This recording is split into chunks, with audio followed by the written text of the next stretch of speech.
Boker Beshem Hashem Naaseh Venatzler Venarviach Lechaim Tovim Ul Shalom Be'ezrat Hashem Itbarach pour ce shiur sur un mamar du Rabbi de Lubavitch, le shofar de Elul. Alors, normalement, ce shiur aurait dû être fait tous les 15 du mois, mais on va le faire aujourd'hui puisque c'est un enseignement du Rabbi pour notre ami Binyamin Yaakov Ben Josian Israël, pour le bonheur Bezrat Hashem du peuple d'Israël, pour lui et sa famille, et tous les projets du Rav Tuitou dans une grande réussite. Toda Rabba, mon cher et tendre ami, et au lieu d'attendre le 15 du mois, comme c'est un enseignement du Rabbi, eh bien, je vous invite à l'écouter dès maintenant, qui s'appelle le shofar de Elul. Nous allons parler donc du shofar de Elul, shiur très intéressant, Bezrat Hashem, en espérant qu'il nous apporte des réponses et surtout un changement, une amélioration au sein de notre conduite. Car tout le but de la Torah, c'est de nous améliorer. Le but, c'est pas de la savoir, mais de la vivre. Cette Torah-là, on pensera à une grande refash lema pour notre liste Bezrat Hashem, et ceux qu'on ne connaît pas, à qui on souhaite un prompt réétablissement, bracha ba'atzlacha Bezrat Hashem, le nushmat kol mité Israël, bichlalam, Hashem, atov, adagul, ve'achashuv, Bezrat Hashem, Shlomo ben Chana, Abekassis, Roch Hashem Tanachanu Began Aiden Elion, ainsi que toute notre liste, en vous souhaitant tous les bonheurs du monde. Alors, on commence au shiur, puisqu'après ça, j'ai un rendez-vous de Shlom Bayit qui arrive, et donc, un clin d'œil aussi à toute ma belle famille, que Dieu bénisse mon épouse, mes enfants, mes petits-enfants, ma maman, mes frères, mes sœurs, et vous tous, de là où vous êtes, que le mérite de la Torah, Bezrat Hashem, nous apporte la Géoula. Une Géoula pratique veklalit. Alors on commence tout de suite avec ce fameux shofar du mois d'Elul. J'ai fait un peu un synopsis des enseignements longs et profonds du saint et vénéré Rabbi de Lubavitch, Rabbi Menachem Mendel, Sruto Yagen al Kol Am Israël, et j'ai toujours un petit regard vers Reuven Ayakar de Marseille, qui est très attaché aux enseignements du Rabbi. Et donc je pense aussi à toi, je pense à Stéphane Mimi, je pense à Nissim Cohen, Jacques Serror, Baruch Hashem, Clémence Madja, tous nos amis de Chutz Laretz ou d'Eretz Israël, que Dieu vous bénisse sur tous vos chemins, Yitzhak Cohen Ayakar, Stéphane Fitoussi, Koulam, la liste serait trop longue. Donc, Bémet, soyez bénis sur tous vos chemins, ceux de l'équipe de Al-Moshe City, ceux de l'équipe de Al-Moshe à Tedvav, Bezrat Hashem, qu'on ait de bonnes nouvelles, qu'on réussisse sur tous nos chemins. Vraiment, j'aimerais qu'un jour on se lève un matin et que des Mazel Tov, que des Mazel Tov, que des Mazel Tov. Ah, ça fait plaisir. Soyez riches en mitzvot, en spiritualité et en matérialité. Et en matérialité, que chacun possède sa belle maison, que personne ne manque de rien, et qu'on apprenne qu'à se sourire les uns les autres. Voilà la vie dont moi je rêve pour nous tous sur notre terre, et pour ceux qui sont en route l'arrête, si Dieu veut, qui nous rejoignent au plus vite sur la terre d'Israël, dans les meilleures conditions du monde, chacun à son rythme et à son niveau. Le shofar de Elul, ce fameux shofar, dit le Rabbi de Lubavitch, que le minhag d'Afka est de le sonner, ce shofar, pendant le mois de Elul. Tout le mois de Elul, on entend retentir ce fameux shofar. Le Rabbi explique que le but de ce shofar a deux missions. Le premier, les balbel et à Satan. Comme vous le savez tous, on en a fait des cours les uns après les autres. Rendre fou le Satan. Et bien entendu, le Rabbi nous dit, oui, mais enfin bon, le rendre fou, on parle quand même du Satan. Il est tout à fait au courant de ce qui se passe sur Terre, puisqu'il fait les allers-retours pour les halshin, c'est-à-dire rapporter au Créateur du monde les fautes que l'on ferait sur Terre. Il nous accuse constamment. Et le Satan, c'est pas à lui qu'on va apprendre à faire des grimaces de singe. Le Satan est fourbe. Il est, malin. C'est un trafiquant. Il sait exactement comment mener les ficelles pour arriver à son but. C'est un pitbull. Quand il mord, il lâche pas sa proie. Donc c'est un peu dur de dire, dit le Rabbi de Lubavitch, qu'on pourrait les balbel et à Satan. Pour pouvoir illustrer un petit peu la première explication du Rabbi de Lubavitch, je vais raconter une histoire que m'a racontée ma maman, qui s'est passée en Tunisie, à ce qui paraît.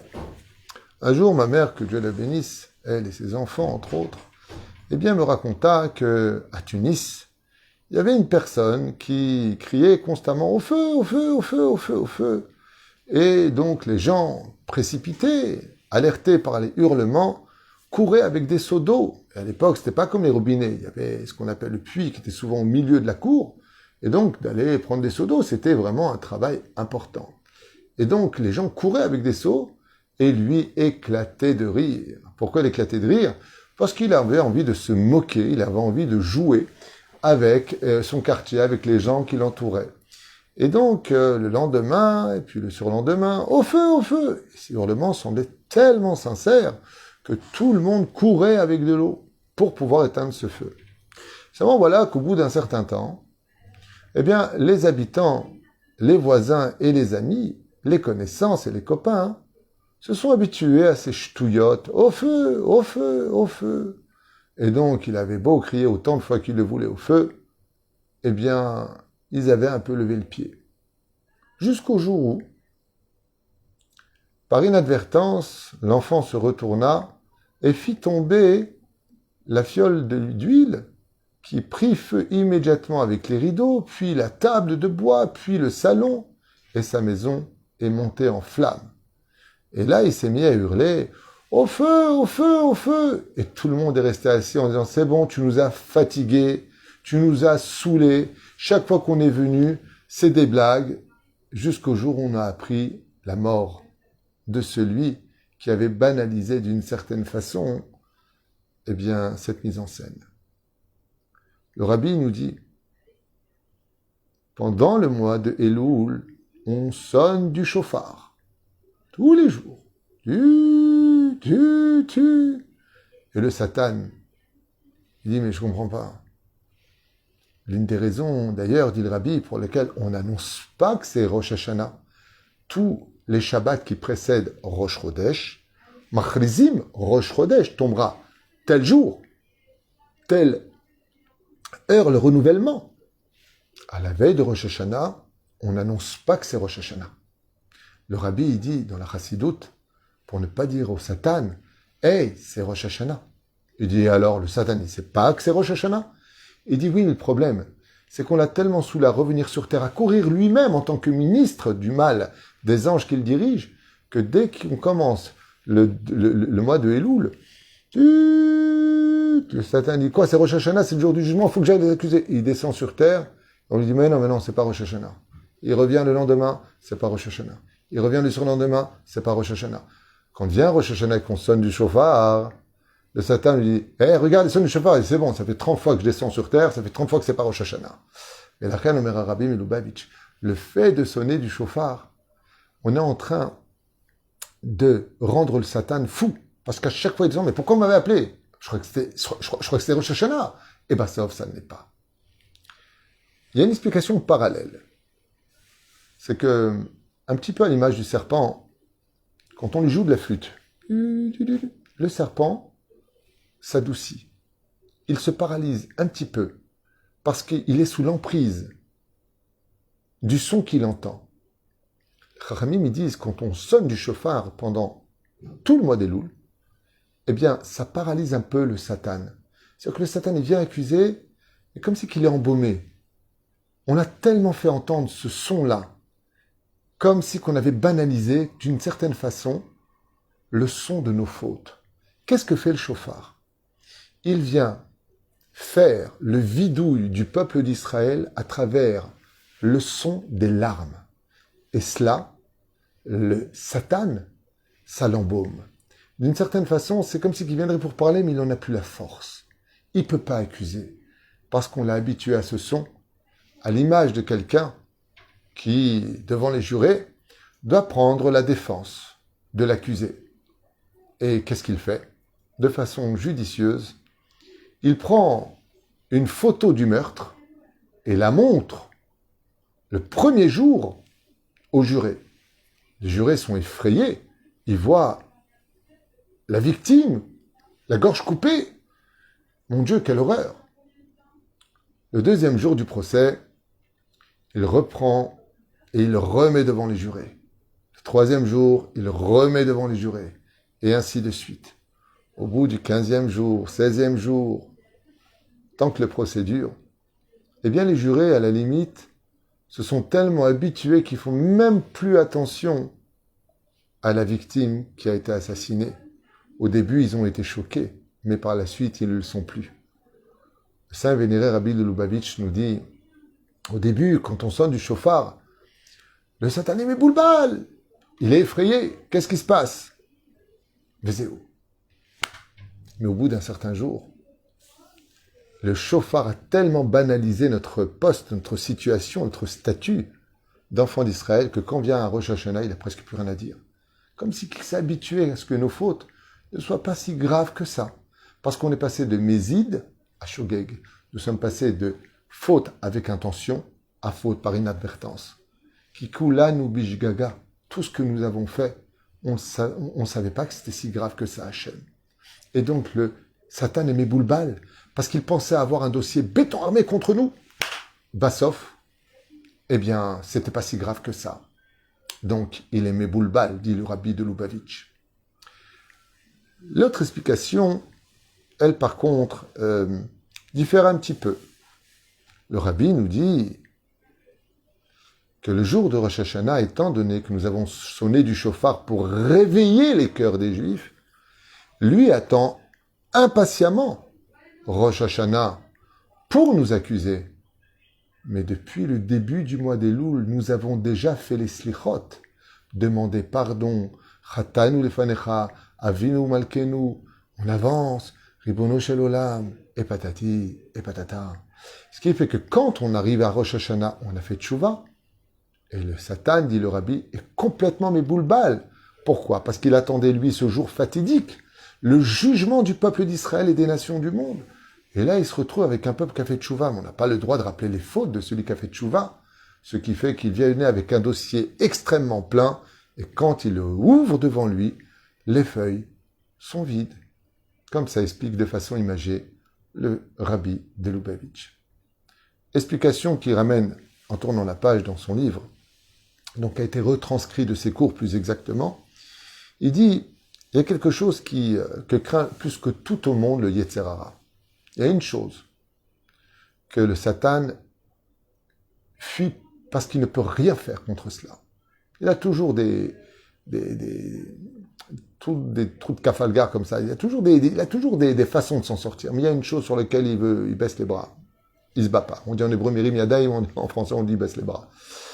C'est ce fameux problème pour lequel il lutte constamment, qui est à la base de tous ses plans. C'est la division. Tant que le Satan arrive à diviser le peuple, il s'installe dans ces couloirs de division. Quand il arrive à mettre la zizanie dans un couple, il s'installe facilement au centre parce qu'ils ont créé un espace. Tant que le Satan arrive à diviser le peuple d'Israël, il a toutes les raisons de croire qu'il peut réussir. Par contre, face à l'union du peuple d'Israël, quand le peuple d'Israël est uni, quand on ne parle pas du mal des uns des autres, quand on s'aime tous les uns les autres, le Satan, il ne va même pas se battre. Il sait qu'il n'a aucune chance. Pourquoi? Parce qu'on peut passer entre un filet, là ce sont des cordages qui laissent malgré tout un espace. Mais si tu mets un drap, le poisson n'a aucune chance de s'échapper. Parce que dans le drap qui est fermé, eh bien, il ne peut pas sortir. Il n'y a pas d'espace. Quand le peuple d'Israël est soudé l'un contre l'autre, ouais, Nigmar Asipour. C'est pour cela que Dieu a choisi 2 instruments pour réunir le peuple. Les trompettes d'argent et le chauffard pour réunir le peuple. Pourquoi? Eh bien, la raison des 2 est la même.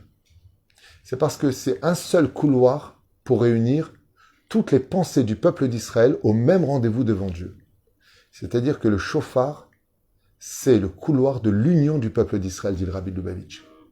Et que tu sois Ashkenaz séfarade, que tu sois en Israël ou en Chutz Laaretz, que tu sois n'importe où sur terre, on sonne tous avec le même chauffard, différent, yéménite, séfarade, Ashkenaz, peu importe.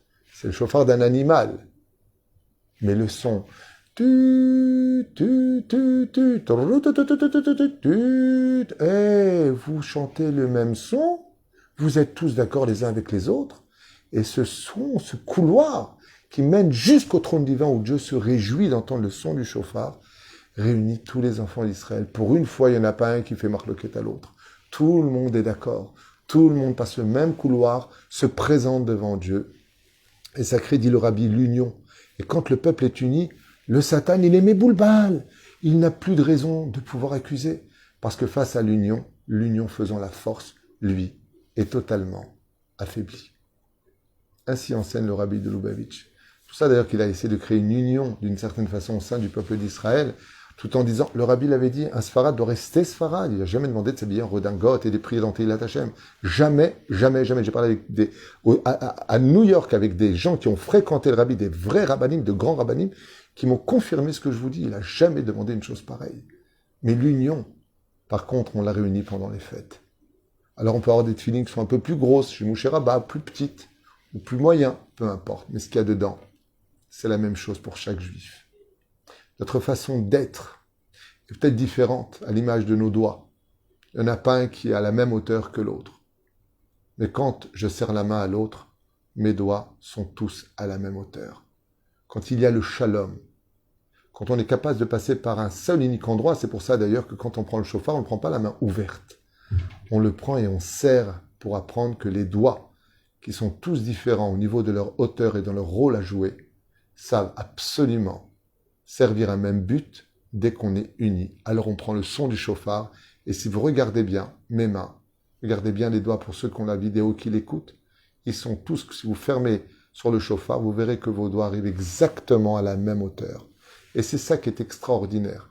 C'est que normalement, si on a tous des doigts où l'un est plus grand ou plus petit que l'autre, ce serait impossible qu'ils fassent exactement la même taille.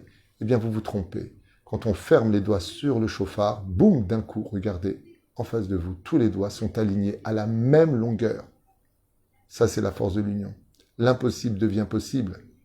Et quand on est capable de s'unir, alors on peut tendre la main pour faire la paix entre l'homme et son créateur, tout comme l'homme vis-à-vis de son prochain. Shelanu Shalom, et Kol Shofar Bezrat Hashem Bechol Levavot Israël, que dans tous les cœurs du peuple d'Israël sonne enfin le shofar de la Géoula, le shofar du Shalom. Kol Tov Veitraot.